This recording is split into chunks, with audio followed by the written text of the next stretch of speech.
ತಾವೆಲ್ಲ ಇರ್ತೀರಿ, ಯಾವ್ಯಾವುದು ಇದರಲ್ಲಿದೆ ವಾಟ್ಸಪ್ ಗ್ರೂಪ್ ಎಲ್ಲ ನಾನು ನೆನ್ನೆಯಿಂದ ನೋಡ್ತಾ ಇದ್ದೀನಿ. ಹೀಗೆ ಇಶ್ಯೂಸು ಅಥವಾ ಅವಕಾಶಗಳು ಬಂದಂಗೆ ನಾವು ಮುಂದಿನ ಕ್ರಮನ ಖಂಡಿತ ತೊಗೋಬೋದು. ತಾವೆಲ್ಲ ಮುಳ್ಳೈ ಸರ್ಗೆ ಹೇಗೆ ಸಾಥ್ ಕೊಟ್ಟಿದ್ದೀರಿ, ನಮಗೂ ಕೂಡ ಕೊಡ್ತೀರಿ ಅಂತ ಒಂದು ನನ್ನೊಂದು ಭಾವನೆ. ಮತ್ತು ಅಫ್ಕೋರ್ಸ್ ಕೊಡೋದಕ್ಕೆ ಮತ್ತು ನಮ್ಮ ಕಡೆಯಿಂದ ಮತ್ತೇನೇನು ತಮಗೆಲ್ಲದೂ ಬೇಕು ಅದನ್ನು ಖಂಡಿತವಾಗ್ಲೂ ನಾವು ಮಾಡ್ತೀವಿ.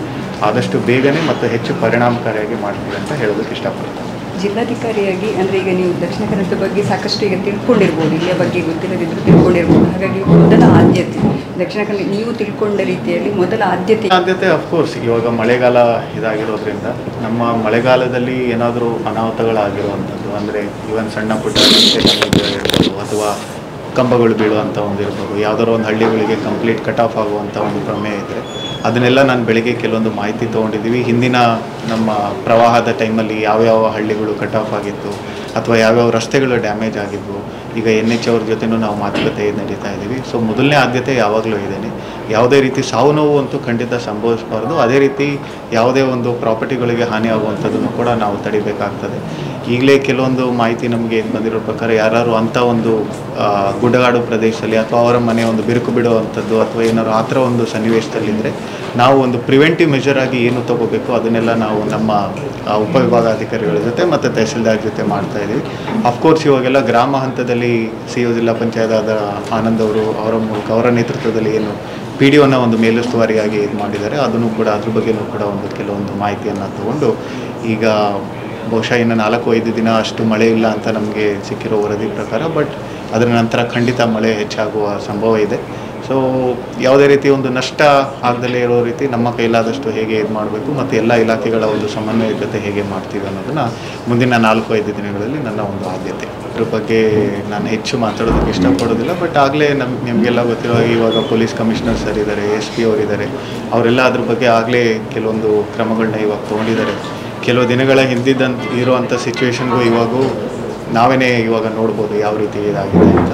ಸೊ ಇದೇ ರೀತಿ ಮುಂದುವರೆದು ಶಾಂತಿ ಭಾಳಷ್ಟು ಇದೇ ರೀತಿ ಕಾಪಾಡ್ಕೊಂಡು ಬಂದರೆ ಒಂದು ಉತ್ತಮ ಏಳಿಗೆ ನಮ್ಮ ಜಿಲ್ಲೆಗೆ ಖಂಡಿತ ಇನ್ನೂ ಉತ್ತಮವಾದಂಥ ಏಳಿಗೆ ಆಗುತ್ತೆ ಅಂತ ಒಂದು ಇದು ಮಾಡ್ತೀನಿ. ಮತ್ತು ತಮ್ಮ ಮೂಲಕ ಎಲ್ಲರಿಗೂ ಕೂಡ ಇದೇ ರೀತಿ ಏನೊಂದು ಇವಾಗಿನ ನಮ್ಮ ಸನ್ನಿವೇಶ ಇದೆ ಇದೇ ರೀತಿ ಮುಂದುವರೆದ್ರೆ ನಮ್ಮೆಲ್ಲರಿಗೂ ಮತ್ತು ನಮ್ಮ ಜಿಲ್ಲೆಗೂ ಒಳ್ಳೆಯದಾಗುತ್ತೆ ಅಂತ ತಮ್ಮ ಮೂಲಕ ನಾನು ಎಲ್ಲರಿಗೂ ಹೇಳೋದಕ್ಕೆ ಇಷ್ಟಪಡ್ತೀನಿ. ಅಕ್ರಮ ಮರಳು, ಅಕ್ರಮ ಕಲ್ಲು, ಅಕ್ರಮ ಕೂಡೆ ಅಂಥದ್ದೆಲ್ಲ ನಾನು ಕೂಡ ಈಗ ಸಾಗರದಲ್ಲಿ ನಾನು ಉಪವಿಭಾಗಾಧಿಕಾರಿಯಾಗಿ ಇದು ಮಾಡಿದ್ದೀವಿ. ಅಲ್ಲೂ ಕೂಡ ಕೆಲವೊಂದು ಮರಳು ರಿಲೇಟೆಡ್ ಇಶ್ಯೂಸ್ ಬಗ್ಗೆ ಕೆಲಸ ಮಾಡಿದ್ದೀವಿ. ಅದರಲ್ಲೂ ಸೇಮ್ ಥಿಂಗ್ ಇವಾಗ ನಾರ್ಮಲಿ ಇದೆಲ್ಲ ಪೊಲೀಸ್ ಅಧಿಕಾರಿಗಳ ಒಂದು ಇದರಲ್ಲಿ ಅವರಿನ್ನೂ ನಾನು ಮೀಟ್ ಮಾಡಿಲ್ಲ. ಒಂದು ಸರಿ ಅವ್ರ ಜೊತೆ ಮೀಟಿಂಗ್ ಆದಮೇಲೆ ಸ್ವಲ್ಪ ನಾನು ಸಮಯ ತೊಗೋಬೇಕಾಗ್ತದೆ. ಇವಾಗ ಅದ್ರ ಬಗ್ಗೆ ಏನು ಹೇಳೋದಕ್ಕೆ ಇವತ್ತಿನ್ನೂ ಬಂದಿದ್ದೀನಿ, ನನಗೂ ಸಾಧ್ಯ ಆಗೋದಿಲ್ಲ. ಬಟ್ ಖಂಡಿತ ಅದನ್ನು ಅಕ್ರಮ ಮರಳುಗಾರಿಕೆನ ಒಂದು ತಡೆಯೋದು ಒಂದು ಪ್ರಮುಖ ಆದ್ಯತೆ ಪೊಲೀಸ್ ಇಲಾಖೆಗೂ ಇದೆ ಮತ್ತು ಜಿಲ್ಲಾಧಿಕಾರಿಗಳಂತ ನನಗೂ ಕೂಡ ಇದೆ. ಅದ್ರ ಬಗ್ಗೆ ನಾವು ಯಾವ ರೀತಿ ಕ್ರಮ ತೊಗೋಬೇಕು, ಕ್ಷಿಪ್ರವಾಗಿ ಕಾರ್ಯಪ್ರವೃತ್ತರಾಗಬೇಕು, ಅದನ್ನು ಖಂಡಿತ. ನಿಮ್ಮ ನೇಟಿವ್ ಪ್ಲೇಸ್ ಮತ್ತು ಹಿಂದೆ ಕೆಲಸ ಮಾಡಿದ್ದಾರೆ? ನನ್ನ ನೇಟಿವ್ ಜಿಲ್ಲೆ ಚಿತ್ರದುರ್ಗ, ತಂದೆಯವರು ಹೊಸದುರ್ಗ ಅಂತ ಹೇಳಿ, ತಾಯಿಯವರು ಮಲ್ಲಾಡಿಹಳ್ಳಿ ಅಂತ ಒಂದು ಹಳ್ಳಿ.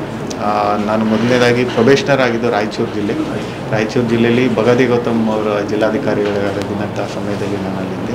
ನಂತರ ನಾನು ಉಪವಿಭಾಗಾಧಿಕಾರಿಯಾಗಿ ಅಂದರೆ AC ಆಗಿ ಸಾಗರ ಸಬ್ ಡಿವಿಷನಲ್ಲಿ ಮಾಡಿದೆ, ಶಿವಮೊಗ್ಗ ಜಿಲ್ಲೆ. ಅದರ ನಂತರ CO ಜಿಲ್ಲಾ ಪಂಚಾಯತ್ ಆಗಿ ನಮ್ಮ ಕೋಲಾರ ಜಿಲ್ಲೆಯಲ್ಲಿ ಮಾಡಿದೆ. ಕೋಲಾರ ನಂತರ ಭಾಳಷ್ಟು ಅಂದರೆ 2.5 ವರ್ಷದ ಮೇಲ್ಪಟ್ಟು ನಾನು ಮಾಡಿದ್ದು ಬೆಳಗಾವಿ ಜಿಲ್ಲೆಯಲ್ಲಿ CO ಜಿಲ್ಲಾ ಪಂಚಾಯತ್ ಆಗಿ.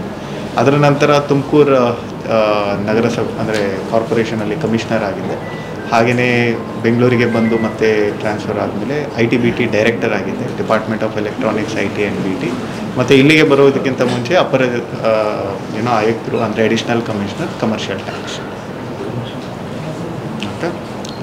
Okay, so thank you very much. ನಮ್ಮ ಸಹಕಾರ ಭಾಳ ಅಗತ್ಯ ಇರುತ್ತೆ. Will catch up again.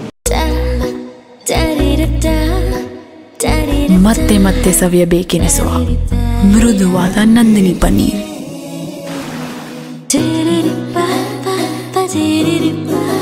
ಪರಿಶುದ್ಧ ನಂದಿನಿ ಹಾಲಿನಿಂದ ತಯಾರಿಸಿದ ನೈಜ ನಂದಿನಿ ಐಸ್ ಕ್ರೀಮ್ಸ್.